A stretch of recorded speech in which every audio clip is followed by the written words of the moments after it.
네, 안녕하세요. 저는 한성 이마기넌스 팀 프로젝트 마이너스의 손 발표를 맡은 고효주입니다. 발표 시작하겠습니다. 와!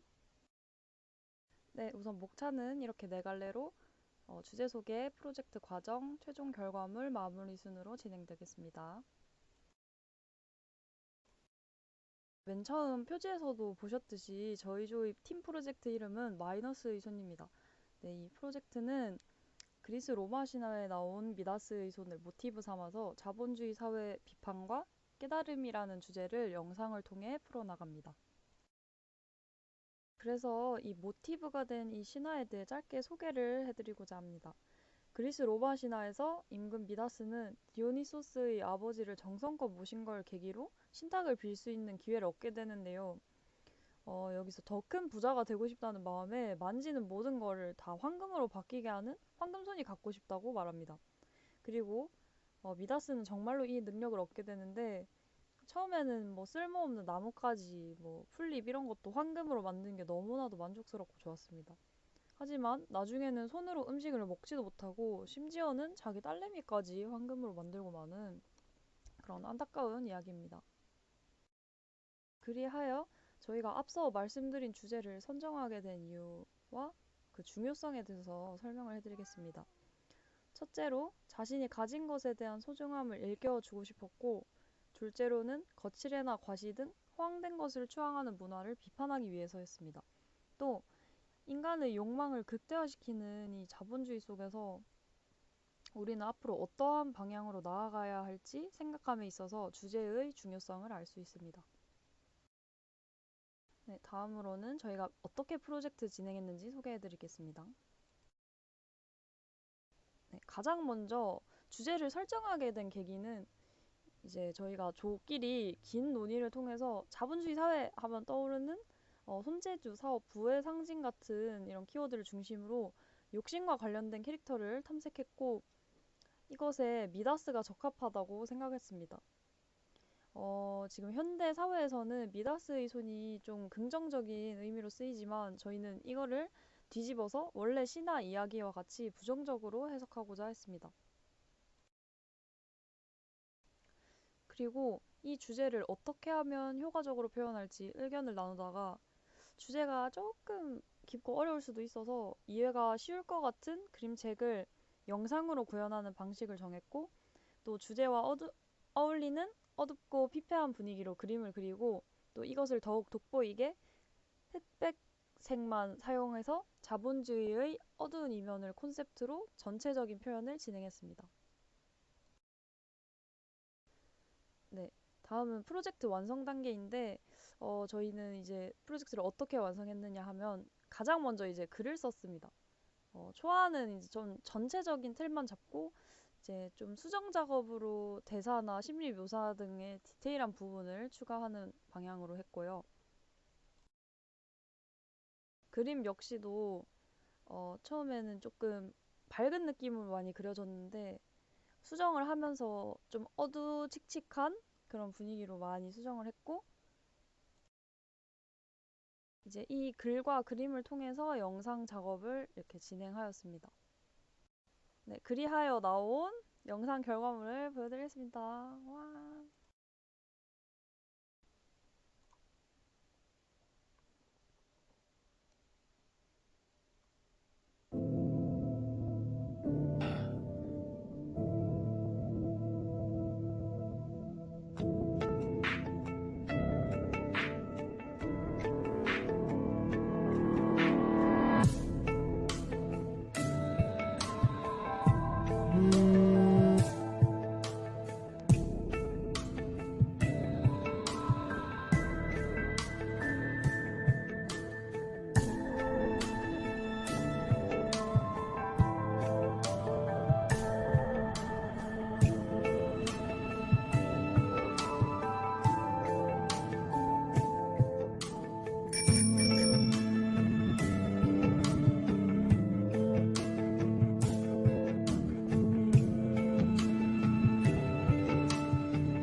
모두 영상은 재밌게 보셨나요?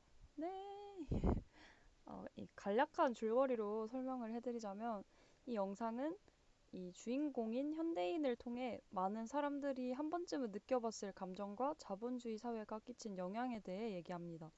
이 주인공 이름이 현대인입니다. 네.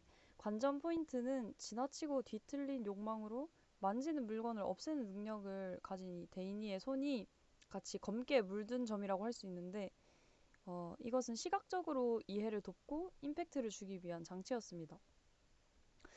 사실 데이니는 집에 침대도 있고 강아지도 있고 컴퓨터도 있고 행복하다면 행복한 삶인데 정작 본인은 만족하지 못하고 다른 걸 더 갈망하고 SNS를 보면서 다른 사람들의 삶을 부러워하거나 이제 필요 이상의 부를 원합니다. 이 점에서 모티브인 미다스와 주인공인 데이니의 유사성을 볼 수 있습니다. 그러나 너무 부정적인 진행과 결말로 마무리하기보다는 조금이라도 이 사회가 더 나아질 수 있다는 희망을 주고 싶었기에 마지막에 주인공이 후회를 하고 강아지가 살아있다는 암시를 넣어 열린 결말로 마무리했습니다.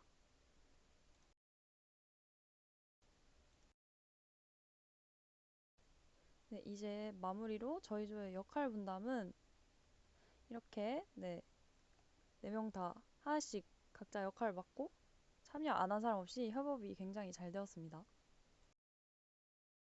이, 이 프로젝트를 하며 느낀 점은 전체적으로 이제 가장 많이 나온 말이 성찰, 현재 사회, 욕망 등에 대한 생각을 다시 해보는 계기가 되었다. 이런 말이 제일 많았고, 또 이 프로젝트 하는 게 조금 힘들었긴 한데 그만큼 뿌듯함도 많이 느꼈다고 조원들이 다 같이 입 모아서 그렇게 말했습니다.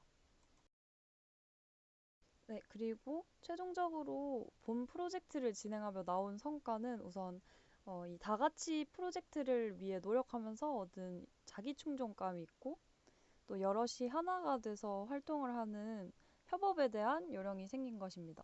또 과연 사람들에게 우리가 말하고픈 그런 전하고픈 메시지가 잘 전해질까 하는 어려움을 이겨내고 여러 방안을 고안해 문제를 해결하는 능력이 향상되었습니다. 그리고 기대 효과로는 이 프로젝트 결과물이 사람들에게 자본주의 소비 사회에 대해 성찰할 기회가 될 수 있고 또 자신이 가진 소중함에 대한 깨달음을 줄 수 있다는 것, 그리고 욕망의 사회성을 인식할 계기가 된다는 것 등이 있습니다. 네, 질문을 받고 싶은데 제가 이렇게 일방적으로 PPT 소통을 하는 거라서 조금 아쉽긴 한데 그래도 여러분들이 제 발표를 잘 들어주셨으면 좋겠습니다. 네, 이상으로 한성 이마기넌스 프로젝트 마이너스의 손 발표를 마치겠습니다. 들어주셔서 감사합니다. 안녕하세요. 이랜드 청소에어 전자폐기물에선 프로젝트를 만든 강한사의 팀의 발표자 김하은입니다. 저희는 우선 상상하기로 시작하여 공감하기, 사례조사 등으로 저희의 주제를 구체화하였고 마인드맵으로 아이디어에 대해 깊게 고민하고 나아가 보았습니다. 오늘 발표에서는 아이디어의 선정 과정과 저희 프로그램의 구성, 그리고 카툰 형식으로 제작된 구현물의 세부 설명을 해드리고 느낀 점과 성찰까지 말씀드리겠습니다. 저희 조에서는 현재 우리가 살아가는 세상에서 불편한 점이 무엇인지, 그리고 현재 전 세계의 뜨거운 감자는 무엇인지에 대해 고민해보기 시작했습니다.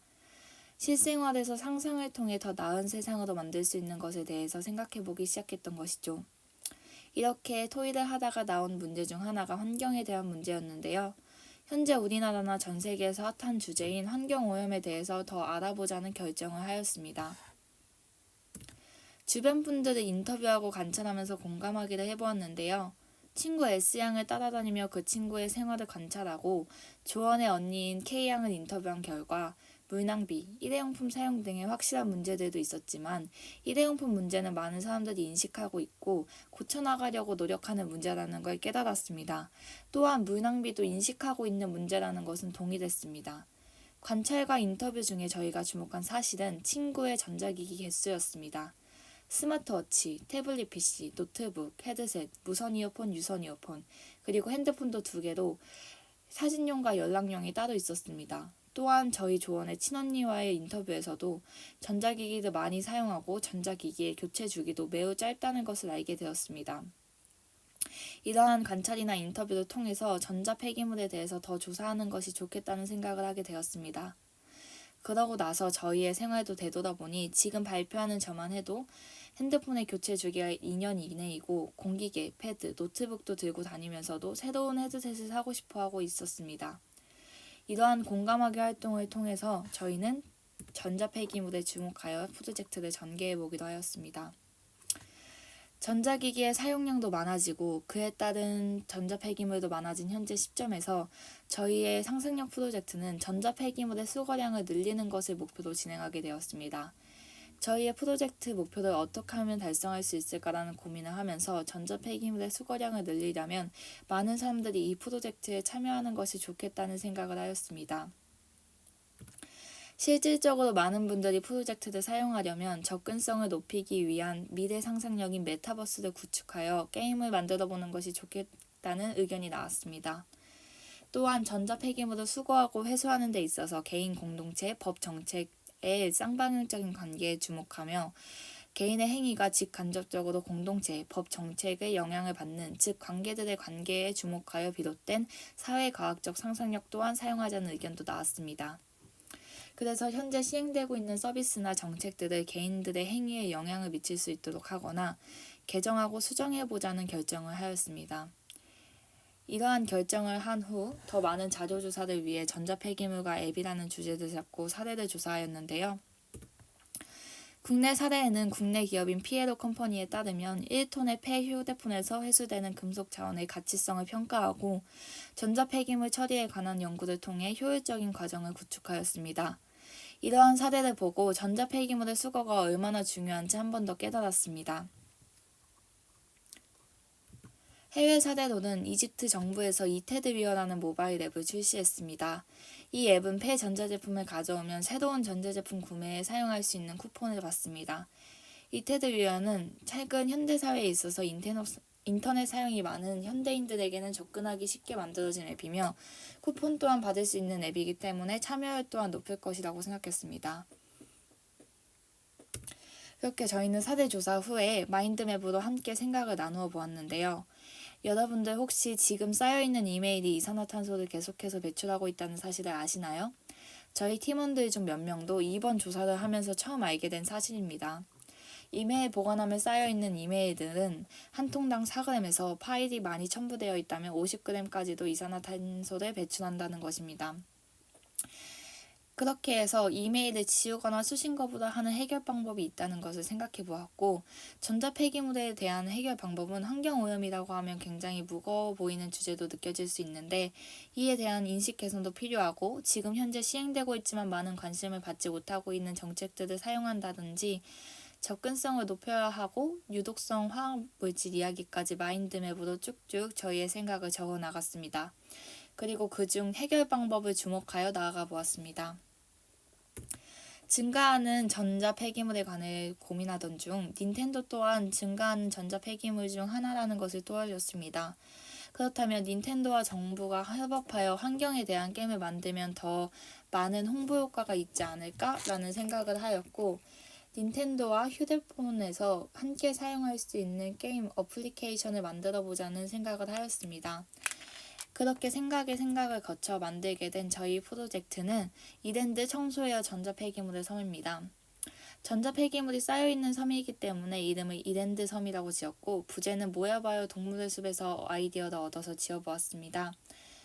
이랜드 청소웨어 전자폐기물의 섬은 현실에서 발생하는 전자폐기물의 가상세계 속 메타버스를 구현하고 현실 세계에서 발생하는 사건을 연동시키고 보상 또한 지급되는 핸드폰 어플리케이션 게임입니다. 저희 게임에 대해서 자세한 설명을 해보자면 우선 메인 캐릭터는 곰으로 잡았습니다. 북극곰이 삶의 터전을 점점 잃어가고 있는 요즘 상황을 보면서 환경 보호에 대한 생각도 하였으면 좋겠어서 곰곰이를 만들어 보았습니다. 게임 안에서 다른 사용자와 친구를 맺고 구경도 갈 수 있고 게임 안에서 레벨이 10배수가 되면 지역 화폐로 소정의 리워드가 지급됩니다. 어플을 설치 후 어플에 기재된 카메라를 사용하여 본인의 집을 스캔하면 폐기물의 양을 측정한 뒤 그에 맞는 전자폐기물의 섬이 만들어집니다. 또한 3개월에 한 번씩 본인의 집을 정기적으로 스캔하여 상황을 팔로우해줘야 하는데요. 그리고 이메일도 많은 환경오염의 주범이 되고 있기 때문에 회원 가입 때 기재한 메일 주소를 기반으로 전자우편을 정리하면 포인트와 코인이 적립됩니다. 픽업 서비스는 폐기할 전자제품이 많거나 크기가 너무 커서 직접 가지고 가기 힘들 때 사용할 수 있는 서비스인데요. 냉장고나 세탁기, 에어컨처럼 큰 폐기물은 한 개부터 수거가 가능하고 휴대폰이나 컴퓨터, 오디오와 같은 소형 전자 폐기물은 5개 이상부터 수거가 가능합니다. 그리고 수거에 가면 게임과 연동되어 포인트와 코인을 자동으로 얻는 체계를 구축합니다. 저희 조의 아이디어 구현물인 강한 나를 보여줘 브이로그 카툰을 보여드리겠습니다. 현재 컷은 강한 나가 소개를 하고 지금 정부에서 나온 앱의 사용 후기를 보여주는 컷입니다. 이 컷은 노트북을 폐기하러 가는 과정에서 보여주는 컷이고요. 앱을 실행하면서 나올 수 있는 상황을 보여주는 컷입니다.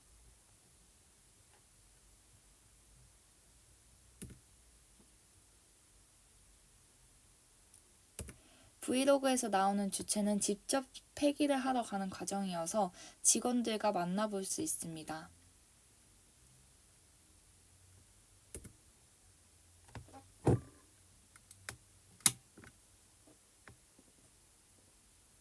직원이 강한나에게 이랜드 어플과 수거 방식에 대해서 알려주는 것입니다.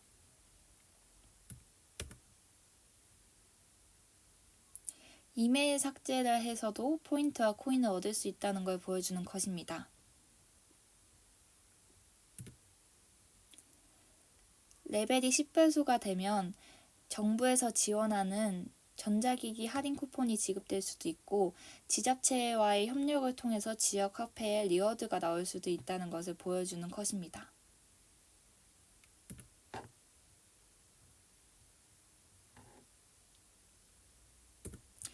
위에 픽업 서비스나 직원이 직접 수거하는 방안 말고도 한 개라도 밤 늦게라도 소형 전자 폐기물을 폐기할 수 있는 방안을 하나 더 만들어 놓는 것이 좋겠다고 생각하여 조금 더 상상을 해보았습니다. 행정복지센터와 폐기소와의 콜라보인데요. 처음에는 쉽게 접근할 수 있는 폐기소를 설립해야겠다고 생각했습니다. 하지만 행정복지센터에서 현재 무료로 소형 전자 폐기물을 수거해주고 있습니다. 그래서 이 부분 또한 콜라보하여 행정복지센터 안에 폐기부를 설립하는 것이 좋겠다고 생각했습니다. 이 안에서는 무인기기에 어려움이 있는 주민들에게도 도움이 될 수 있고 수거에 대한 다른 문의를 봐주거나 아니면 앱을 사용하지 않더라도 전자 폐기물을 버리고 싶은 주민들이 쉽게 이용할 수 있는 부서를 만드는 것입니다. 하지만 이렇게만 보면 현재 시행되고 있는 정책들과 다른 것이 없는 것 같지만 더 확실한 차별점을 주기 위해서 무인기기를 설치하여 24시간 운영으로 언제 어디서든 편하게 사용할 수 있는 기기를 통해서 소형 폐기물을 더 쉽고 빠르게 수거하고 포인트와 코인을 얻을 수 있게끔 상상해 보았습니다. 저희 조는 이러한 프로젝트를 기획하고 상상하면서 현재 저희가 살아가고 있는 세상에서 문제점이나 그냥 넘겼던 불편한 상황들에 대해서 다시 깊게 생각해 볼 수 있는 시간들이 되어서 좋은 프로젝트라고 느꼈습니다. 그냥 안 될 거야 막연하게 생각하던 사항들을 상상을 통해서 해결하는 과정들이 너무 재미있었고 이러한 상상이 먼 미래든 가까운 미래든 상상으로 끝나는 것이 아니라 현실이 될 수 있다는 가능성을 보았습니다. 전자폐기물에 대해 별 생각이 없던 저희 조가 이번 프로젝트를 통해서 많은 깨달음을 얻었고 사회 문제에 대해서도 좀 더 관심을 가지게 되는 계기가 된 것 같습니다. 힘든 과정들도 있었지만 조원들과 계속해서 이야기를 나누며 티나크도 확인하는 프로젝트였습니다. 그리고 주입식 교육만 받던 저희가 상상력을 통해서 많은 것을 알아갈 수 있는 그런 프로젝트였던 것 같습니다. 이상 강한 사이 프로젝트 마치겠습니다. 발표를 들어주셔서 감사합니다.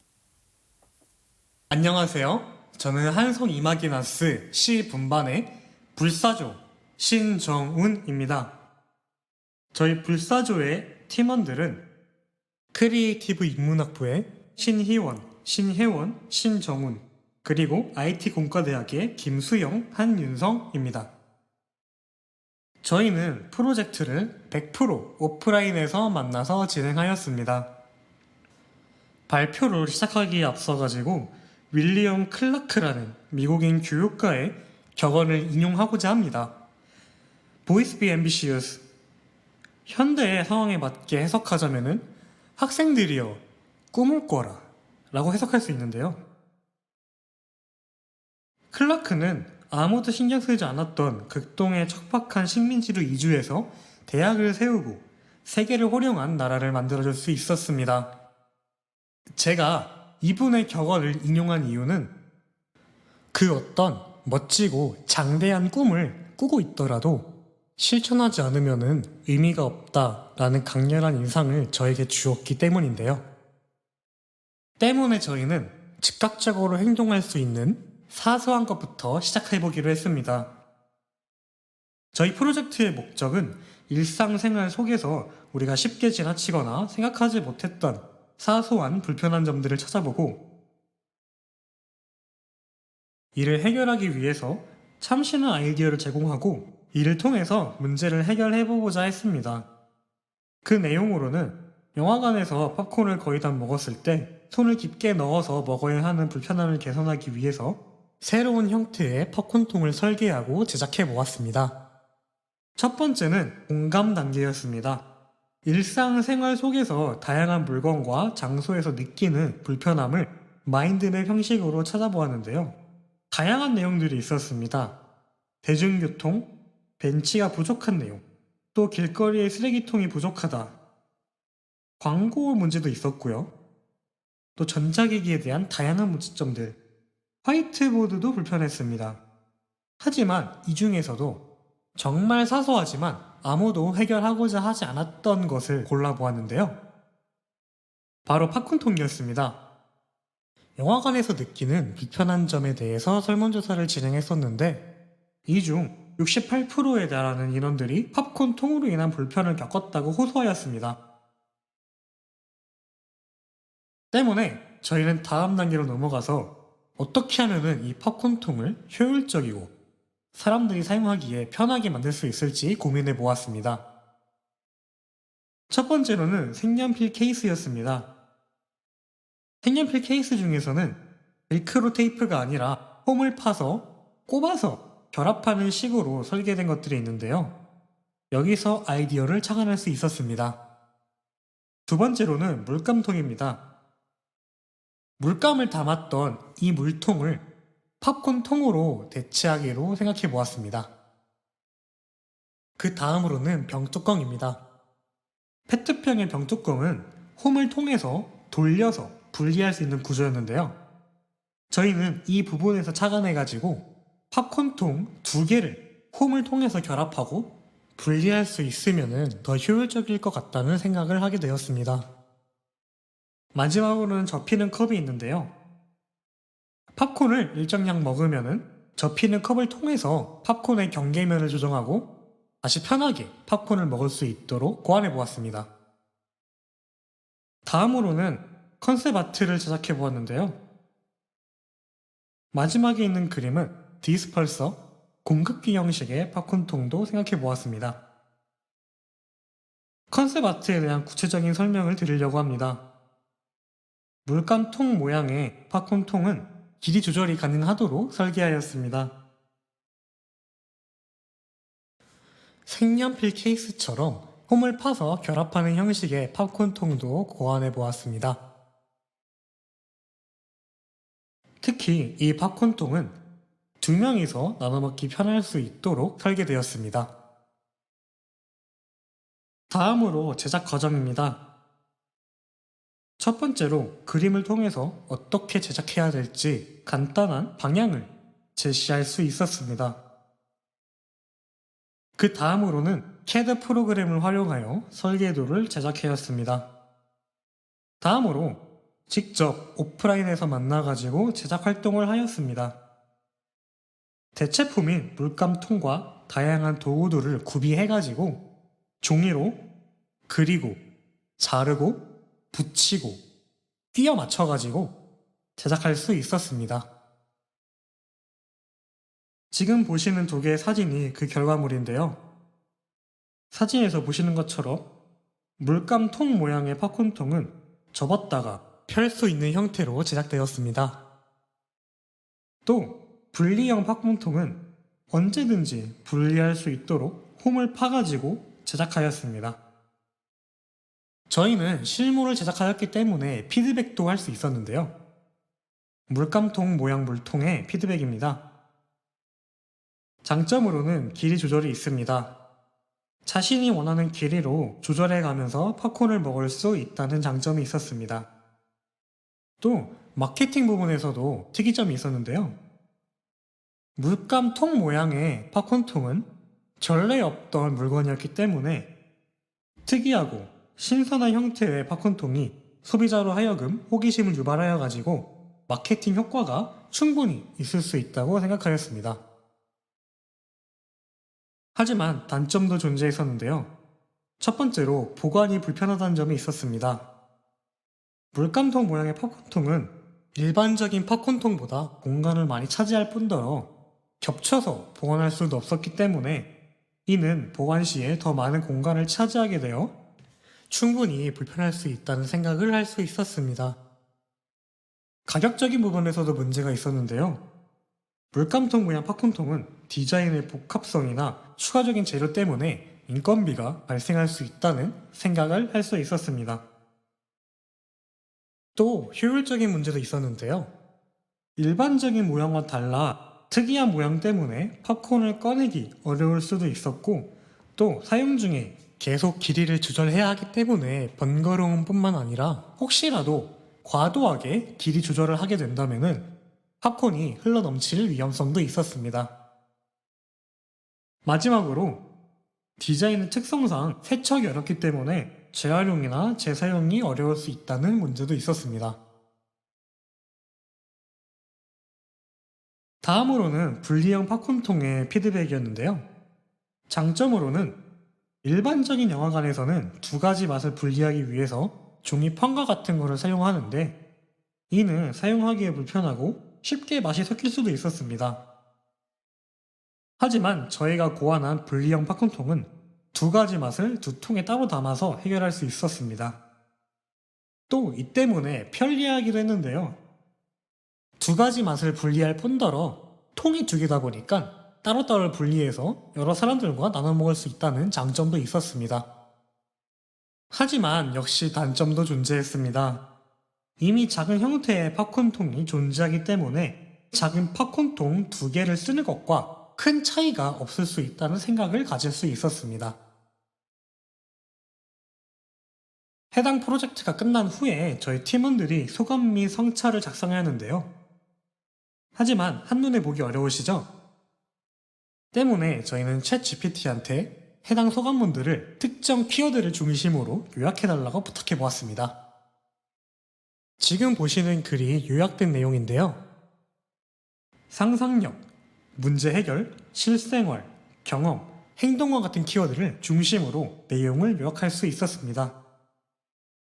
저희 팀원들은 모두 상상력의 중요성을 깨닫고 이를 통해 문제를 해결하는 경험을 하였습니다.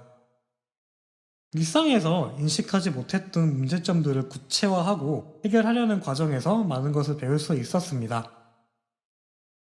또 실생활의 불편함을 개선하려는 활동을 통해서 삶의 질 향상에 기여할 수 있었습니다. 활동 과정에서 얻을 수 있었던 시행착오와 경험들이 긍정적인 배움의 기회가 되었습니다. 적극적인 행동의 중요성을 깨달았습니다. 디자인은 현재 상태를 더 나은 상태로 만드는 것이다 라고 한 허버트 사이먼처럼 저희는 일상생활의 불편함을 더 나은 상태로 만드는 과정을 통해서 한 걸음 더 디자이너에 가까워졌다고 말할 수 있겠습니다. 이상으로 발표를 마치도록 하겠습니다. 시청해주셔서 감사합니다. 안녕하세요. 한석 이마기난스 디반 이거사조 팀의 발표를 맡게 된 임연주입니다. 오늘은 저희가 상상력 프로젝트에서 기획한 타임머신 음악소라는 프로젝트에 대해 소개해드리도록 하겠습니다. 먼저 목차입니다. 첫 번째로는 저희가 어떻게 문제 상황을 도출했는지에 대해 말씀을 드리겠습니다. 그리고 두 번째로는 이 프로젝트의 기획 과정에 대해 소개를 해드리고 마지막으로는 프로젝트에 따라 저희가 기대하는 결과와 그에 따른 피드백에 대해 소개를 하고 마치도록 하겠습니다. 먼저 첫 번째로 문제 상황 도출입니다. 저희의 프로젝트 주제는 대주제와 소주제로 다양한 사회 문제점과 해결 방안을 파악하기 위해서 사회과학적 상상력을 대주제로 정하였고 그리고 그 중에서도 현대사회에서 노인들이 겪는 고충을 파악해보고자 소주제를 정하게 되었습니다. 다음은 저희가 이제 노인들이 겪는 고충을 알아본 과정에 대해 소개를 해드리도록 하겠습니다. 먼저 저희는 총 4가지의 키워드를 정리할 수 있었습니다. 첫 번째로는 독거노인의 우울증, 두 번째로는 건강 악화 스트레스, 그리고 세 번째로는 사회활동 감소, 네 번째로는 기억력 저하를 꼽을 수 있었습니다. 변화하는 현대사회에서 노인분들이 겪는 어려움을 정서적인 측면을 중심으로 관찰하였습니다. 노인들이 겪는 어려움은 거의 매일 뉴스 기사가 쏟아져 나올 정도로 우리 사회의 큰 문제점이라는 것을 확인할 수 있었습니다. 그리고 저희는 2가지 질문을 준비하여서 그에 따른 답변을 해볼 수 있었습니다. 첫 번째 질문은 노인들은 왜 정서적인 문제가 발생할까? 그리고 두 번째 질문은 노인들의 고충을 어떻게 하면 해결할 수 있을까라는 질문이었습니다. 먼저 첫 번째 질문에 대한 답변은 배우자나 친구의 상실, 가족과의 단절 등으로 인한 고독감이 우울증을 유발할 수 있었고 따라서 사회적 활동 범위가 줄어들면서 집에 있는 시간이 증가하게 되었기 때문이라고 답변을 할 수 있었습니다.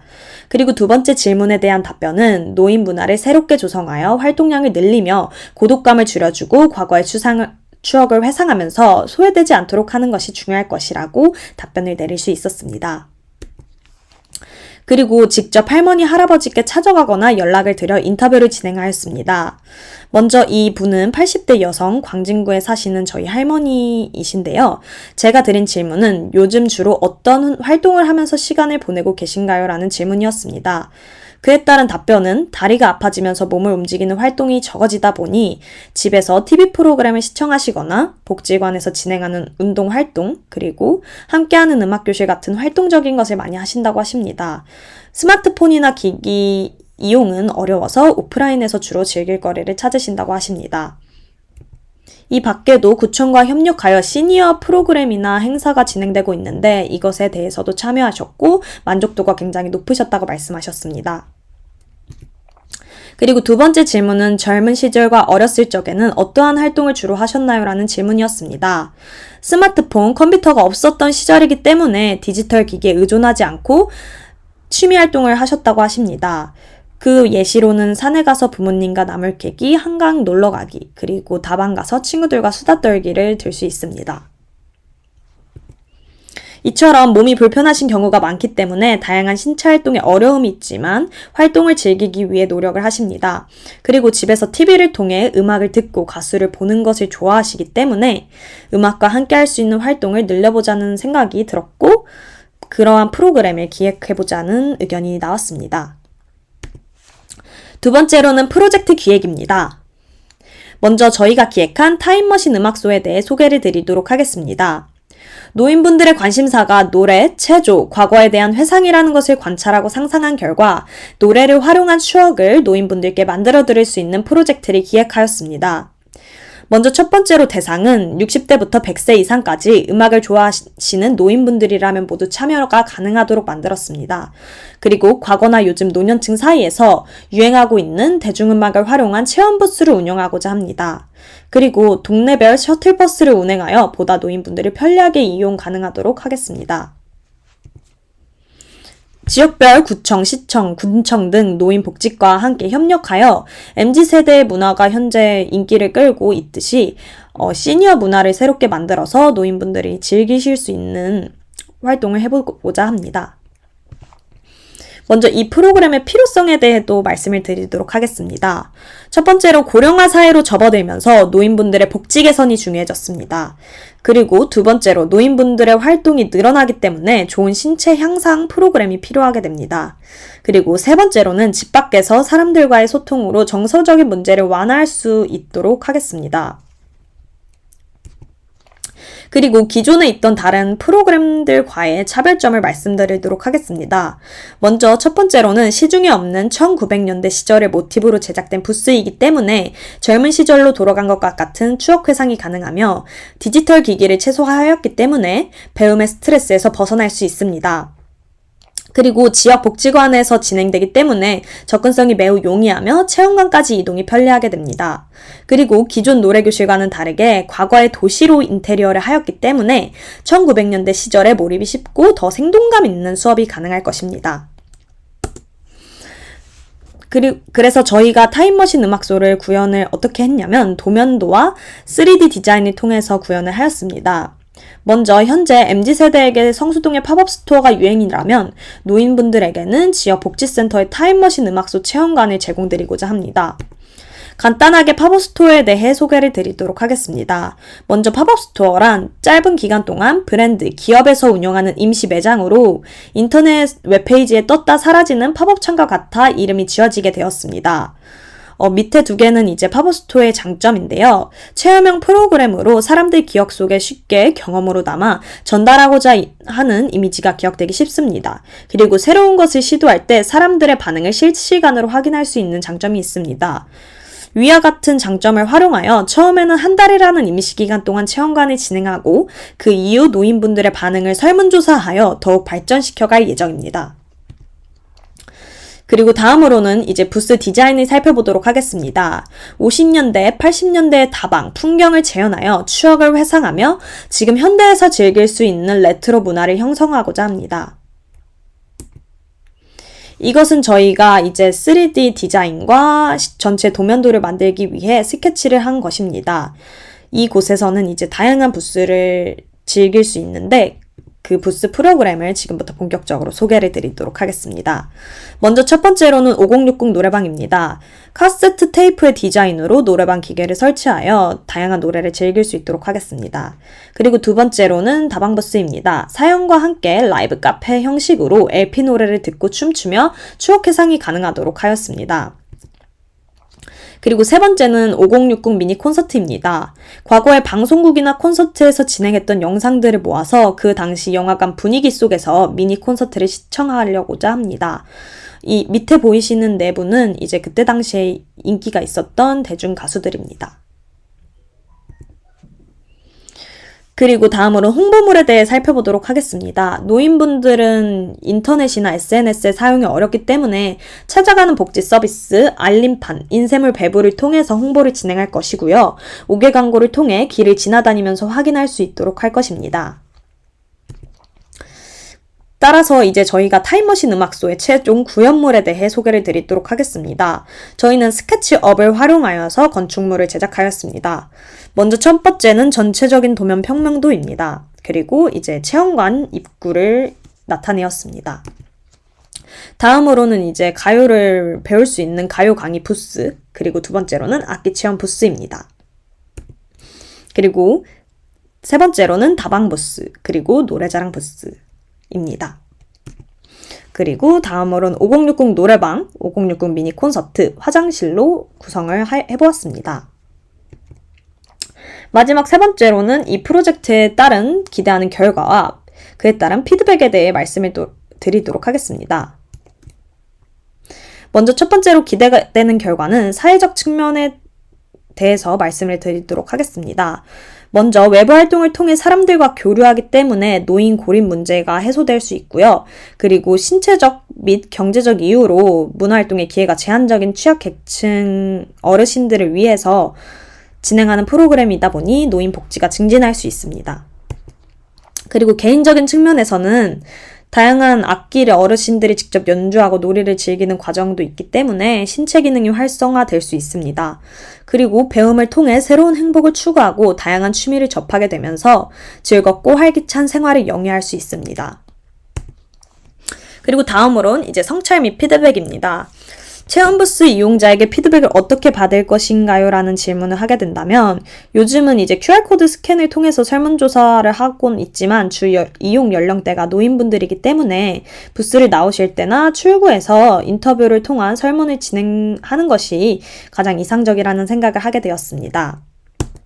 다음으로는 체험부스 진행 시 발생할 수 있는 문제점과 해결 방안입니다. 노인분들은 오래 걸어 다니시거나 활동을 하시면은 자칫 지치실 수 있기 때문에 안전 문제를 가장 중요하게 고려해야 된다는 의견이 나왔습니다. 따라서 의무실이나 기타 인근 병원을 미리 파악하여 돌발 상황에 대해 대비하는 것이 좋을 것입니다. 네, 지금까지 한성 이마기나스 D반 이거사조의 발표를 마치도록 하겠습니다. 감사합니다. 저희 창조가 새로 기획한 셔틀버스 상상 후의 외부 모습입니다. 셔틀버스는 1층 버스 1대와 2층 버스 1대, 총 2대가 운행될 예정입니다.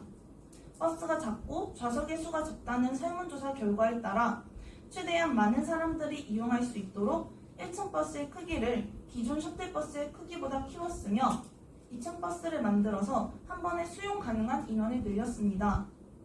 또한 2층 버스의 천장은 열고 닫기가 가능하여 미세먼지 농도가 낮고 비나 눈이 오지 않는 날에는 천장을 연 채로 등하교가 가능합니다. 버스의 전체적인 색은 한성대를 상징하는 파란 계열의 색인 하늘색입니다. 하늘색은 한성대를 상징하는 색인 동시에 밝은 색이기 때문에 안전한 운행 역시 가능합니다. 또한 한성대만의 특색을 나타내기 위하여 한성대의 마스코트인 상상부기를 활용하였습니다. 상상부기 얼굴 모양의 바퀴를 사용하고 버스 외부에는 상상부기 얼굴 무늬를 삽입하였습니다. 마지막으로 한성 유니브 모양으로 창문을 내어 한성대학교의 셔틀버스라는 것을 한눈에 알아볼 수 있도록 하였습니다. 상상호의 외부 모습은 한성대의 특징을 담고 있어 학우분들이 한성대 학생으로서 소속감과 자부심을 느낄 수 있는 동시에 기존의 셔틀버스가 갖고 있는 문제점을 해결할 수 있다는 장점을 가지고 있습니다.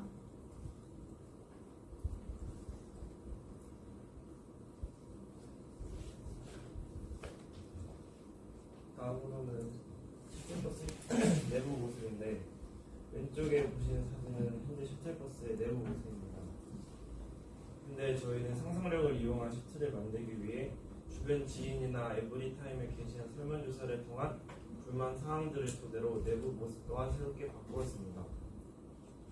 다양한 불평 사항들이 있었지만 큰 핵심을 찾자면 화면에 나와 있는 4가지입니다.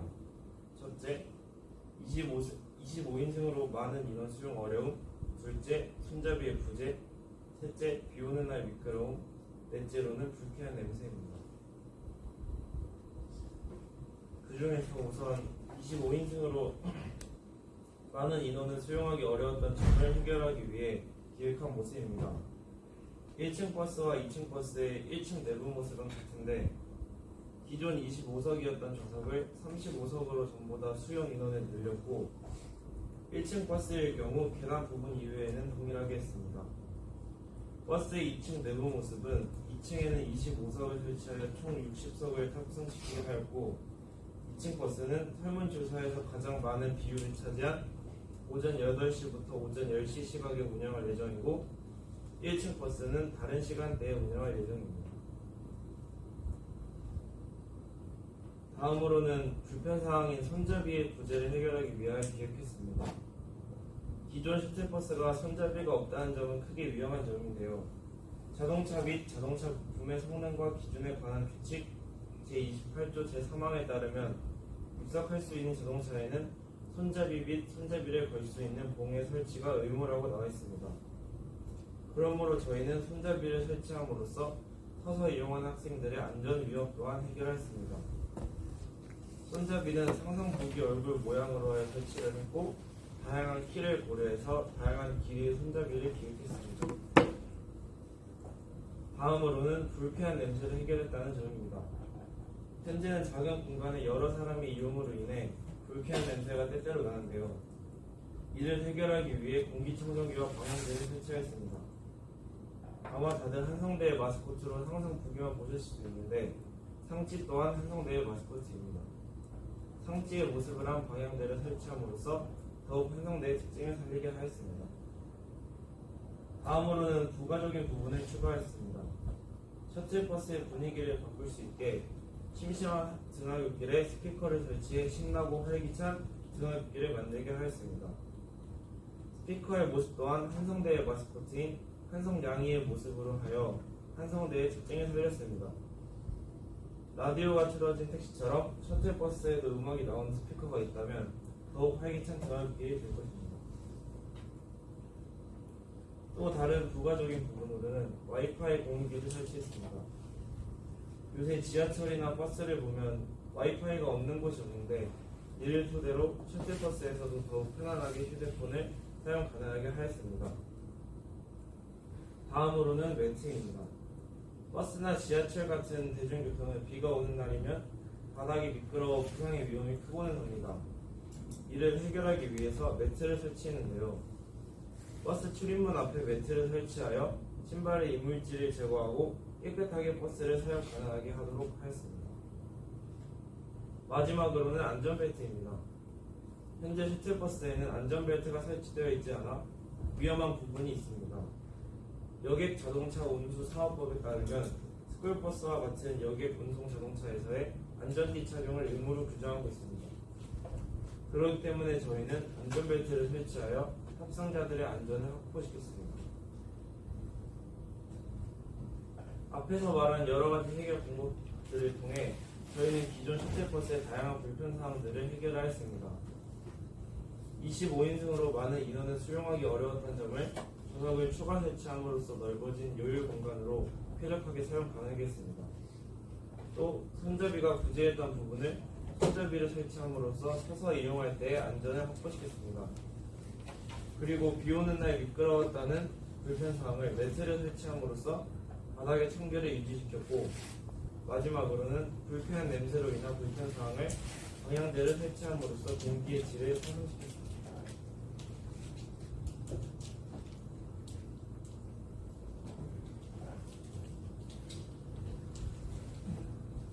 다음으로 청상호 셔틀버스 운행 계획에 대해 설명드리겠습니다.